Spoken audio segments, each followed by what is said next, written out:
ដោយបានលើកឡើងរួចហើយថាចាប់ពីឆ្នាំ1954នៅទីក្រុងប៉ារីចំនួននយោបាយចាប់ផ្ដើមកកើតឡើងនៅក្នុងជួរសមាគមនិស្សិតខ្មែរ Association des étudiants khmer ហៅកាត់ថា AEK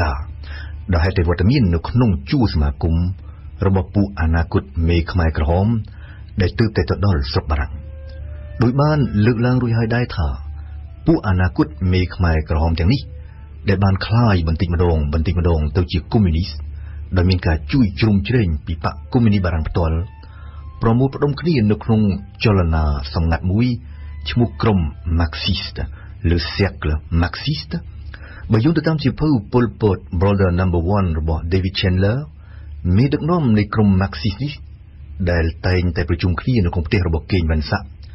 គឺអៀងសារីនិងរ៉ាត់សាមឿនហើយបើយោងទៅតាមកេងវ៉ាន់សាក់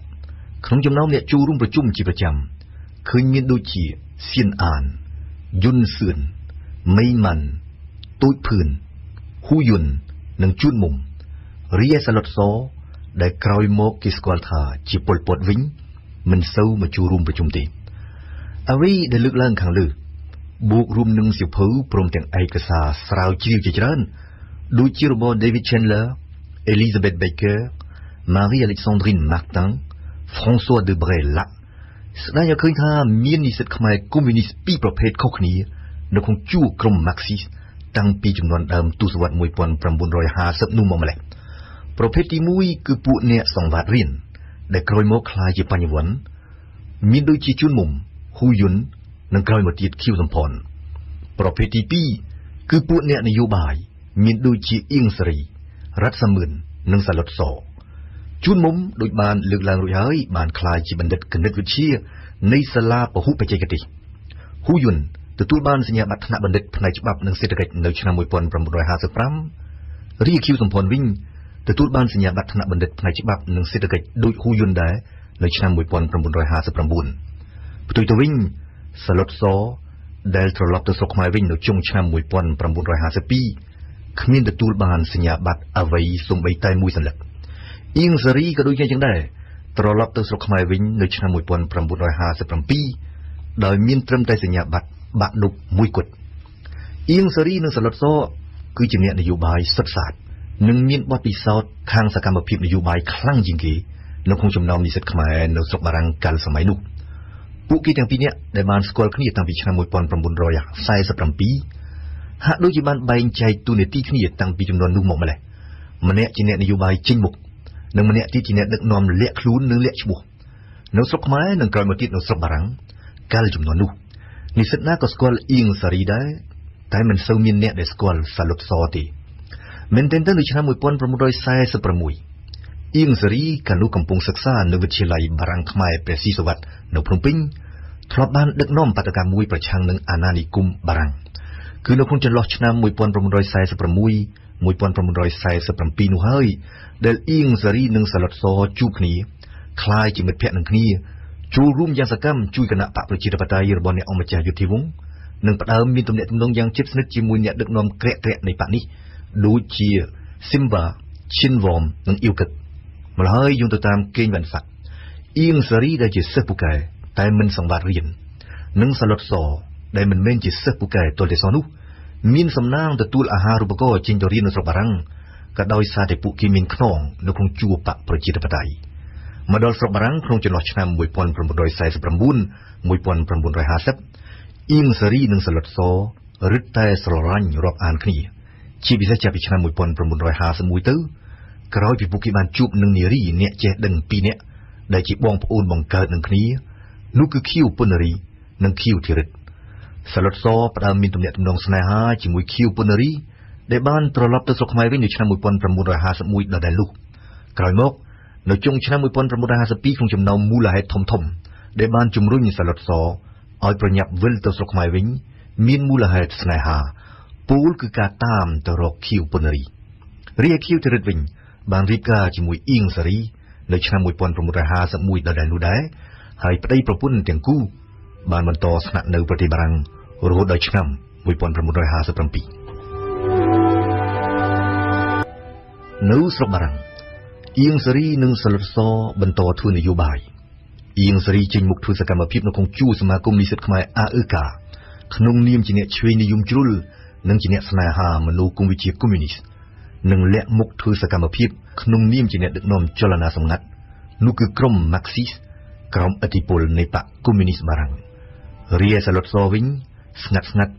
ស្វែងរកបទពិសោធន៍ពីបណ្ដាប្រទេសអឺរ៉ុបខាងកើតកុម្មុយនីសនិងស្វែងរកបណ្ដាញដើម្បីតាក់ទងជាមួយបកកុម្មុយនីសឥណ្ឌូចិនគ្រប់អ្នកស្រាវជ្រាវបញ្ហាខ្មែរក្រហមសុទ្ធតែអះអាងថាចន្លោះឆ្នាំ1950-1952គឺជាដំណាក់កាលដែលបានកំណត់មហិច្ឆតានយោបាយរបស់សាឡុតសជាបឋមនៅឆ្នាំ1950សាឡុតសដែលទើបតែដាក់ជើងជន់ដីប្រទេសបារាំងបានតែប្រមាណខែសោះស្ម័គ្រចិត្តទៅយូហ្គោស្លាវីដែលជាប្រទេសកុម្មុយនីសមួយនៅអឺរ៉ុបខាងកើតនៅទីនោះជាមួយនិស្សិតខ្មែរ17នាក់ផ្សេងទៀតនិងក្នុងរយៈពេលពេញ1ខែសាឡុតសបានចាយកម្លាំងកាយសុទ្ធសាធដើម្បីចូលរួមកសាងប្រទេសកុម្មុយនីសជាមួយប្រជាជនយូហ្គោស្លាវីនៅក្នុងការដ្ឋានសមូហភាពធំជាច្រើនគឺប្រហែលជាបទពិសោធន៍នៅយូហ្គោស្លាវីក្នុងឆ្នាំ1950នោះហើយដែលធ្វើឲ្យសាឡុតសនឹកមមីចង់ប្រែក្លាយស្រុកខ្មែរទៅជាកុម្មុយនីសនិងផ្ដើមជឿជាក់ក្នុងចិត្តថាប្រទេសកម្ពុជាមានភោគទ្រព្យធម្មជាតិគ្រប់គ្រាន់ដើម្បីកសាងប្រទេសដោយខ្លួនឯងនិងដោយមិនចាំបាច់តាក់ទងនឹងប្រទេសណាទៀតឡើយដោយឡែកនៅឆ្នាំ1951នៅពេលដែលសាឡុតសកំពុងស្ថិតនៅក្នុងប្រទេសបារាំងនៅឥណ្ឌូចិនឯណោះហ៊ូជីមីញបានសម្រេចបំបែកបកកុម្មុយនីសឥណ្ឌូចិនទៅជាបកកុម្មុយនីសផ្ទាល់នៃប្រទេសនីមួយទាំង3ម្ល៉េះហើយក្រុមខ្មែរកុម្មុយនីសដែលគេហៅថាពួកខ្មែរវៀតមិញកាលនោះក្រោមការដឹកនាំរបស់សឿនងុកមិញទូសមិទ្ធនិងសៀវហេងក៏បានបង្កើតគណៈបកកុម្មុយនីសមួយឡើងសម្រាប់ស្រុកខ្មែរឈ្មោះបកប្រជាជនបដិវត្តខ្មែរនៅខែសីហាឆ្នាំ1951ដដែលនោះប្រតិភូខ្មែរវៀតមិញមួយក្រុមមកពីស្រុកខ្មែរបានមកចូលរួមក្នុងមហោស្រពយុវវ័យនិងនិស្សិតអន្តរជាតិនៅទីក្រុងបែកឡាំងខាងកើតក្នុងប្រទេសអាល្លឺម៉ង់ខាងកើតរាសាឡុតសអៀងសេរីនិងជួនមុំជាអ្នកដឹកនាំប្រតិភូមួយក្រុមតំណាងសមាគមនិស្សិតខ្មែរអាអឺកាក៏ទៅចូលរួមក្នុងព្រឹត្តិការណ៍នេះដែរនៅអាល្លឺម៉ង់ខាងកើតនៅទីនោះក្រោយពីបានឃើញទង់បដិវត្តរបស់បកប្រជាជនបដិវត្តខ្មែរដ៏ក្រហមឆ្អិនឆ្អៅផ្ដិតជាប់ទៅដោយប្រាសាទអង្គរវត្តកំពុងបក់រវិចទន្ទឹមគ្នានឹងទង់បដិវត្តចិននិងវៀតណាមសាឡុតសស្លុតចិត្តមានមោទនភាពខ្លាំងសម្បើមណាស់នឹងផ្ដើមនឹកមមីចង់ប្រញាប់វិលទៅស្រុកខ្មែរវិញដើម្បីចូលរួមធ្វើបដិវត្តហើយបានជាពេលត្រឡប់ពីប្រទេសអាល្លឺម៉ង់ខាងកើតមកដល់ស្រុកបារាំងវិញពួកនិស្សិតខ្មែរកុម្មុយនីសក្រោមគំនិតផ្ដួចផ្ដើមចេញមុខរបស់អៀងសេរីនិងជួនមុំនិងក្រោមការជំរុញលាក់មុខពីសំណាក់សាឡុតសសម្រាប់ក្រសោបយកសមាគមអាអឺកានិងទេសនាវដ្តីខេមរៈនិស្សិតរបស់សមាគមមកកាន់កាប់គោលដៅគឺយកអាអឺកាមកធ្វើជាឧបករណ៍នយោបាយដើម្បីវាយប្រហារពីក្រៅប្រទេសអាណានិគមបារាំងនិងរបបរាជានិយមរបស់សម្ដេចសៀនុដើម្បីទាក់ទាញសម្លេងឆ្នោតពីបណ្ដានិស្សិតខ្មែរក្រុម Marxist ជំរុញបញ្ញវន្តដែលមានប្រជាប្រិយភាពជាងគេឲ្យចូលឈ្មោះធ្វើជាប្រធានសមាគមនោះគឺហ៊ូយុនដែលជាប់ឆ្នោតក្លាយជាប្រធានអាអឺកាយ៉ាងងាយស្រួលបំផុតនៅឆ្នាំ1951ចាប់ពីពេលនោះមករហូតដល់ខែសីហាឆ្នាំ1952សមាគមនិស្សិតខ្មែរអាអឺកានៅស្រុកបារាំងក្លាយជាសម្លេងប្រឆាំងនឹងរាជានិយមព្រមទាំងប្រឆាំងនឹងសម្ដេចសីហនុហេតុអ្វីពីព្រោះទី1កាលនោះនៅស្រុកខ្មែរសម្ដេចសីហនុទ្រង់ត្រូវប្រជុំខ្លាំងឡើងជាមួយបកប្រជាធិបតេយ្យដែលគ្រប់គ្រងដោយពួកនិស្សិតខ្មែរភាគច្រើននៅស្រុកបារាំងពីព្រោះទី2ហើយនេះជាអ្វីដែលពួកនិស្សិតឆ្វេងនិយមខ្មែរនៅស្រុកបារាំងមិនអាចទទួលយកបានសម្ដេចសីហនុទ្រង់បានសម្រេចរំលាយរដ្ឋាភិបាលនិងសភាជាតិដែលគ្រប់គ្រងដោយបកប្រជាធិបតេយ្យនៅខែមិថុនាឆ្នាំ1952គឺនៅក្នុងបរិបទបែបនេះហើយដែលអាអឺកាក្រុមការកាន់កាប់ទាំងស្រុងរបស់ក្រុមនិស្សិតខ្មែរឆ្វេងនិយមឬកុម្មុយនីសនិយមសរសេរវាយប្រហារចំអាណានិគមបារាំងរាជានិយមនិងសម្ដេចសៀនុតាមរយៈទេសនាវដ្តីខេមរៈនិស្សិតជាឧទាហរណ៍ជាក់ស្ដែងកាលនោះអត្ថបទមួយសរសេរជាភាសាបារាំងក្រុមចំណងជើងថា Monarchie ou démocratie រាជានិយមឬប្រជាធិបតេយ្យរិះគន់ការប៉ុនប៉ងរំសាយអធិពលរបស់បកប្រជាធិបតេយ្យនៅស្រុកខ្មែរនិងរិះគន់ចំរបបរាជានិយមអត្ថបទជាភាសាបារាំងមួយនេះដែលសរសេរខុសវេយ្យាករណ៍ជាច្រើននិងដែលអ្នកនិពន្ធបានចុះហត្ថលេខាក្រោមឈ្មោះថាខ្មែរដើមគឺជាស្នាដៃរបស់សាឡុតសគឺដែលហើយតែសកម្មភាពនយោបាយចេញមុខទាំងអស់នេះហើយ ដែលបានជំរុញរាជរដ្ឋាភិបាលខ្មែរឲ្យសម្រេចផ្តាច់អាហារូបករណ៍ពួកនិស្សិតខ្មែរនៅស្រុកបារាំងនៅខែមិថុនាឆ្នាំ1952និងសុំឲ្យរដ្ឋាភិបាលបារាំងរំលាយសមាគមនិស្សិតខ្មែរចោល AEK Association des étudiants khmer ត្រូវបានរំលាយនៅខែសីហាឆ្នាំ1952 ម្ល៉េះហើយចាប់ពីពាក់កណ្ដាលឆ្នាំ1952ទៅបណ្ដាពួកនិស្សិតខ្មែរមួយចំនួនក្នុងនោះរួមមានទាំងអនាគតមេខ្មែរក្រហមមួយក្រុមផងដូចជាសាឡុតសនិងរដ្ឋសមឿនបានសម្រេចចិត្តវិលត្រឡប់ទៅស្រុកខ្មែរវិញគោលដៅធំរបស់ពួកគេកាលនោះគឺទៅចូលរួមធ្វើបដិវត្តន៍ជាមួយពួកវៀតមិញរបស់ហ៊ូជីមិញនិងជាមួយពួកខ្មែរវៀតមិញដើម្បីបណ្ដេញបារាំងចេញពីឥណ្ឌូចិន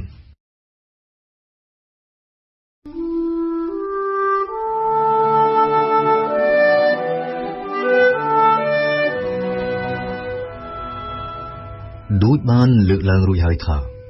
ក្នុងចំណោមពួកអនាគតមេខ្មែរក្រហមដែលបានទៅរៀននៅស្រុកបារាំងក្នុងទសវត្សរ៍1950មានពួកអ្នកនយោបាយសុទ្ធសាធដូចជាសាឡុតសនិងអៀងសេរីដែលស្រឡាញ់សកម្មភាពជាងការសិក្សានិងមានពួកបញ្ញវន្តដូចជាហ៊ូយុននិងខៀវសំផនដែលជាអ្នកសង្វាតរៀនយកសញ្ញាបត្រដោយបានលើកឡើងរួចហើយដែរថាសាឡុតសបានត្រឡប់ទៅស្រុកខ្មែរវិញនៅចុងឆ្នាំ1952ដោយគ្មានទទួលបានសញ្ញាបត្រសូម្បីតែមួយសន្លឹកដូចគ្នាយ៉ាងដែរអៀងសារីដែលត្រឡប់ទៅស្រុកខ្មែរវិញនៅឆ្នាំ1957ទទួលបានតែសញ្ញាបត្របាក់ឌុបមួយគត់ផ្ទុយទៅវិញហ៊ូយុនទទួលបានសញ្ញាបត្រថ្នាក់បណ្ឌិតផ្នែកច្បាប់និងសេដ្ឋកិច្ចនៅឆ្នាំ1955រាខៀវសំផនវិញទទួលបានសញ្ញាបត្រថ្នាក់បណ្ឌិតផ្នែកច្បាប់និងសេដ្ឋកិច្ចដោយហ៊ូយុនដែរនៅឆ្នាំ1959សំណួរដែលចោទឡើងគឺតើគំនិតនិងបន្ទាត់នយោបាយធំដែលត្រូវបានអនុវត្តពីឆ្នាំ1975ដល់ឆ្នាំ1979នៅក្នុងរបបខ្មែរក្រហមដូចជាទស្សនៈសមភាពនិយម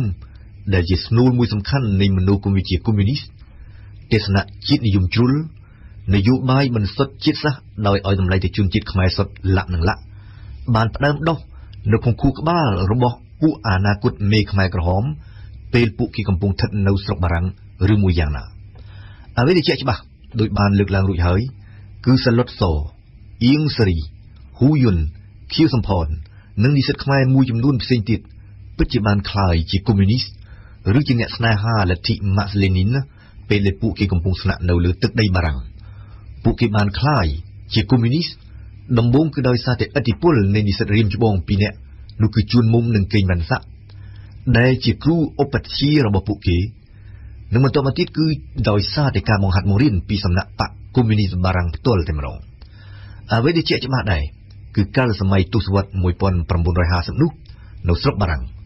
ពួកអនាគតមេខ្មែរក្រហមទាំងនេះដែលសុទ្ធសឹងជាយុវជនពោពេញទៅដោយឧត្តមគតិពិតជាស្រមើស្រមៃចង់ឃើញសង្គមកម្ពុជាคล้ายជាសង្គមស្អាតស្អំឥតខ្ចោះពួកគេពិតជាមានមែនគំនិតសមភាពនិយមពិតជាស្រឡាញ់មែនយុត្តិធម៌សង្គមស្អប់ខ្ពើមមែនអ្នកមាននិងអ្នកជិះជាន់គេប៉ុន្តែពួកគេច្បាស់ជាមិនទាន់មានគំនិតច្បាស់លាស់នៅឡើយទេថាតើត្រូវធ្វើដូចម្តេចដើម្បីបង្កើតសង្គមមួយដែលគ្មានអ្នកមាននិងគ្មានអ្នកក្រសង្គមមួយដែលគ្មានការរើសអើងវណ្ណៈសង្គមមួយដែលគ្មានអ្នកជិះជាន់គេនិងគ្មានអ្នកត្រូវគេជិះជាន់យ៉ាងណាក៏ដោយមានគំនិតរួមមួយនៅក្នុងនិក្ខេបបទថ្នាក់បណ្ឌិតរបស់ហ៊ូយុននិងរបស់ខៀវសំផនគំនិតរួមដែលត្រូវបានរបបប៉ុលពតយកមកអនុវត្តពីទសវត្សរ៍ក្រោយមកនោះគឺសេដ្ឋកិច្ចខ្លួនទីពឹងខ្លួនពោលគឺការដាក់ប្រទេសទាំងមូលឲ្យនៅឯកាមិនឲ្យមានទំនាក់ទំនងជាមួយបរទេសសោះឡើយត្រង់នេះនៅក្នុងនិក្ខេបបទរបស់ខ្លួនដែលមានចំណងជើងជាភាសាបារាំងថា La paysannerie du Cambodge et ses projets de modernisation ហ៊ូយុនបានសរសេរជាអាថាស្រុកខ្មែរជាប្រទេសសម្បូរធនធាននិងភោគផលធម្មជាតិតែប្រជាជនខ្មែរជាអ្នកក្រខ្សត់ប្រែក្លាយសេដ្ឋកិច្ចកម្ពុជាដែលមានលក្ខណៈសក្តិភូមិពាក់កណ្ដាលនិងអាណានិគមពាក់កណ្ដាលឲ្យទៅជាសេដ្ឋកិច្ចជាតិឯករាជ្យម្ចាស់ការនិងរុងរឿងថ្លៃថ្លាដែលអាចចិញ្ចឹមប្រជារាស្ត្រខ្មែរទាំងស្រុងបានគឺជាគោលដៅចាំបាច់បំផុតហ៊ូយុននៅទីបំផុតសរសេរសន្និដ្ឋានថាកម្ពុជាត្រូវតែទីពឹងកម្លាំងរបស់ខ្លួនឯង ត្រូវតែคล้ายជាប្រទេសខ្លួនទីពឹងខ្លួនខៀវសំផនវិញក៏ដូចហ៊ូយនដែរសរសេរនៅក្នុងលិខិតបទជាភាសាបារាំងរបស់ខ្លួន L'économie du Cambodge et ses problèmes d'industrialisation ជាអត្ថមានតែសម័យកាលមួយគត់ដែលបណ្ដាប្រទេសក្រីក្រអាចអភិវឌ្ឍឧស្សាហកម្មរបស់ពួកគេបានល្អប្រសើរគឺសម័យសង្គ្រាមលោកលើកទី2កាលនោះស្ថានភាពទូទៅដែលបង្ខំឲ្យប្រទេសនីមួយៗរស់ដោយទីពឹងខ្លួនឯងបានកាត់បន្ថយការប្រកួតប្រជែងពីសំណាក់បរទេសហើយក៏គ្មានទៀតដែរការហូរចូលមកនៃមូលធនបរទេសពីសំណេរខាងលើនេះរបស់ហ៊ូយុននិងរបស់ខៀវសំផនឃើញមានលេចធ្លោដដែលជាដដែលឡើងវិញនៅមនោសញ្ចេតនារួមមួយរបស់អ្នកចេះដឹងខ្មែរស្រកពួកមេខ្មែរក្រហមនោះគឺការចាញ់ច្រាបបរទេសលីលំនឹងការស្អប់ខ្ពើមបរទេសដែលពួកគេចោទថាបានធ្វើឲ្យចក្រភពខ្មែររួញតូចនិងខ្សត់ខ្សោយនិងបានធ្វើឲ្យរាជខ្មែរคล้ายជាខ្ញុំគេនៅលើទឹកដីកម្ពុជាតែម្ដងម្ល៉េះហើយសម្រាប់ហ៊ូយុនខៀវសំផននិងសម្រាប់ពួកអនាគតមេខ្មែរក្រហមដទៃផ្សេងដើម្បីបញ្ជាឲ្យឆ្ងាយឥទ្ធិពលអាក្រក់របស់បរទេសនិងដើម្បីកុំឲ្យបរទេសចូលមកជិះជាន់ខ្មែរបានតទៅទៀតកម្ពុជាត្រូវតែសម្រេចចិត្តរស់ក្នុងភាពឯកានិងត្រូវតែដើរលើមាគ៌ាខ្លួនទីពឹងខ្លួន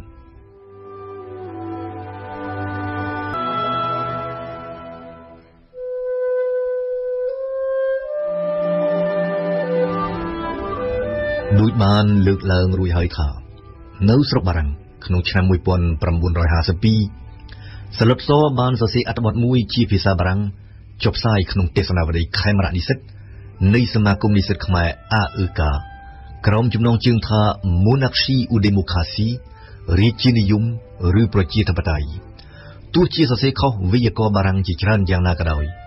ក៏អត្ថបទមួយនេះផ្ដើមស្ដែងឲ្យឃើញស្រេចបាត់ទៅហើយនៅបុគ្គលិកលក្ខណៈនិងគំនិតស្នូលមួយចំនួនរបស់សឡុតសឬប៉ុលពតដែលជាអនាគតមេដឹកនាំកំពូលនៃរបបខ្មែរក្រហមហេតុអ្វីគួរកត់សម្គាល់ថាសឡុតសបានដាក់ឈ្មោះខ្លួនឯងក្រោមអត្ថបទនោះថាខ្មែរដើមធ្វើដូច្នេះសឡុតសប្រកាន់ខ្ជាប់នៅចរិតផ្ទាល់ខ្លួនមួយដែលក្រោយមកคล้ายជាចរិតនយោបាយមួយរបស់ខ្លួននោះគឺការសម្ងាត់ដែលត្រូវតែលាក់ជាចាំបាច់មិនតែប៉ុណ្ណោះហេតុដែលសឡុតសហៅខ្លួនឯងថាជាខ្មែរដើមក៏ស្ដែងឲ្យឃើញដែរថាអនាគតមេដឹកនាំកំពូលខ្មែរក្រហមមួយរូបនេះជាអ្នកជាតិនិយមជ្រុល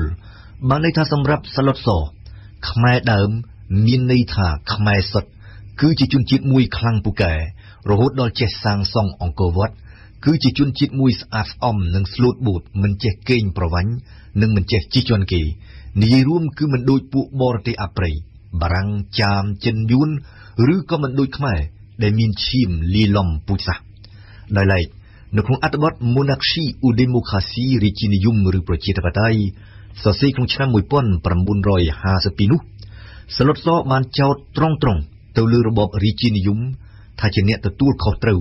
ចំពោះភាពក្រីក្រនិងទុក្ខវេទនារបស់រាជខ្មែរសឡុតសបានសរសេរជាអាថាប្រជារាស្ត្រធ្លាក់ខ្លួនក្ររស់ទាំងត្រដរដូចសត្វធាតុប្រជារាស្ត្រដែលត្រូវគេចាត់ទុកជាពួកខ្ញុំគេត្រូវធ្វើការទាំងយប់ទាំងថ្ងៃដើម្បីចិញ្ចឹមរាជានិយមផ្ដាច់ការនិងពួកអាមេអាថោងធ្ងន់ធ្ងរជាងនេះទៅទៀតសឡុតសបានសរសេរចោទថារាជានិយមជាសត្រូវរបស់សាសនានិងជាសត្រូវរបស់ចំណេះដឹង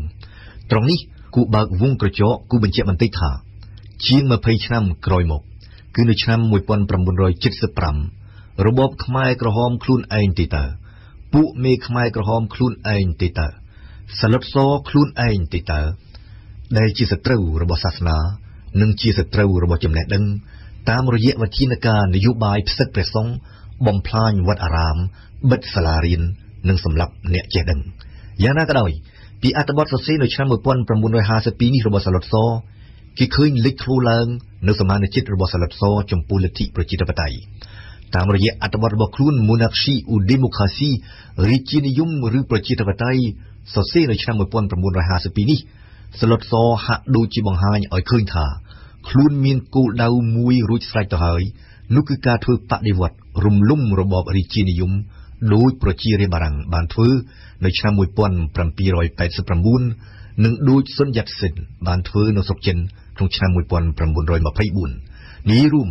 ពីការវិភាគទៅលើសំណេរដូចជាអត្ថបទនានានិងនិក្ខេបបទក្នុងទសវត្សរ៍ 1950 នៅស្រុកបារាំងរបស់ពួកនិស្សិតមួយក្រុមដែលជាង20ឆ្នាំក្រោយមកคล้ายទៅជាពួកមេខ្មែរក្រហមគេអាចទាញសេចក្តីសន្និដ្ឋានមួយចំនួនទី1កាលសម័យនោះជាទូទៅពួកអនាគតមេខ្មែរក្រហមបានคล้ายជាកុម្មុយនីសឬយ៉ាងហោចណាស់បានคล้ายជាអ្នកចេះដឹងដែលមាននិន្នាការនយោបាយឆ្វេងនិយមប៉ុន្តែជាទូទៅពួកគេភាគច្រើនមិនទាន់មានគំនិតនៅឡើយទេថាតើត្រូវជួលប្រឡូកក្នុងឆាកនយោបាយខ្មែរនៅពេលណាតាមបែបវិធីណានិងដើម្បីអ្វីពិតប្រាកដទី2ប្រហែលជាមានតែសឡុតសម្នាក់គត់ដែលចាស់គំនិតនយោបាយជាងគេនៅស្រុកបារាំងក្នុងទសវត្សរ៍ 1950 ត្រង់នេះសំណេរតែមួយអត្ថបទប៉ុណ្ណោះរបស់សឡុតសបង្ហាញថាបុរសនេះដែលក្រោយមកត្រូវគេស្គាល់ថាជាប៉ុល ពត មានបំណងចង់ធ្វើបដិវត្តហិង្សាដើម្បីបណ្ដេញអាណានិគមបារាំងចេញពីស្រុកខ្មែរនិងដើម្បីកំទេចរាជានិយមពួកអនាគតមេខ្មែរក្រហមទាំងនេះរួមមានជាអាចសឡុតសអៀងសេរីហ៊ូយុនខៀវសំផនស៊ុនសែនលាក់និងលាក់ដែលជាបណ្ដា